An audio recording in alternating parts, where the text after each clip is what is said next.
Worship act पर सुनवाई से पहले हिंदू पक्ष की दलीलें सुनिए विष्णु शंकर जैन। क्या आप लोगों के तर्क क्या है? देखिए, सबसे बड़ी बात यह है कि प्लेसेस ऑफ वर्शिप एक्ट के दो इंटरप्रिटेशन दिए जाते हैं। सबसे पहला इंटरप्रिटेशन है जो जमियत उलमा हिंद दे रहा है कि 15 अगस्त 1947 को जो जिस जगह का रिलीजियस कैरेक्टर है वो वैसे ही रहे और उसके लिए आप कोर्ट में न्यायालय में याचिका प्रविष्ट नहीं कर सकते हैं और राम मंदिर के बाद इस तरह के मुद्दे नहीं उठाए जाए। ये इंटरप्रिटेशन एक मोटे तौर पे दिया जा रहा है। हमारा ये कहना है कि ये इंटरप्रिटेशन अपने आप में अनकॉन्स्टिट्यूशनल है।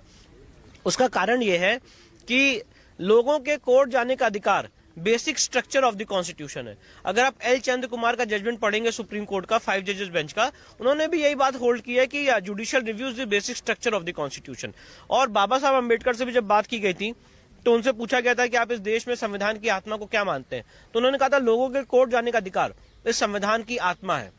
तो अगर कोई हिस्टोरिकल इनजस्टिस हुआ है तो उसको सड़कों पे तो नहीं रेमेडी किया जा सकता है, उसको सिर्फ आप फैक्ट और फिगर और तर्कों के आधार पे कोर्ट में रेमेडी कर सकते हो, कोर्ट में अपनी याचिका प्रविष्ट कर सकते हैं। तो अगर इस तरह का कानून बनाया जाए कि इस देश के नागरिक कोर्ट ही नहीं जा सकते हैं, तो ये पहली बात तो पार्लियामेंट की लेजिस्लेटिव कॉम्पिटेंस नहीं है, ये जुडिशियल रिव्यू की पावर लेता है। आर्टिकल 14, 15, 19, 21, 25 इन सारे आर्टिकल्स का वायलेशन करता है और इसी आधार पे, इसी कॉन्स्टिट्यूशनल वैलिडिटी के आधार पे हमने इसको चैलेंज किया है।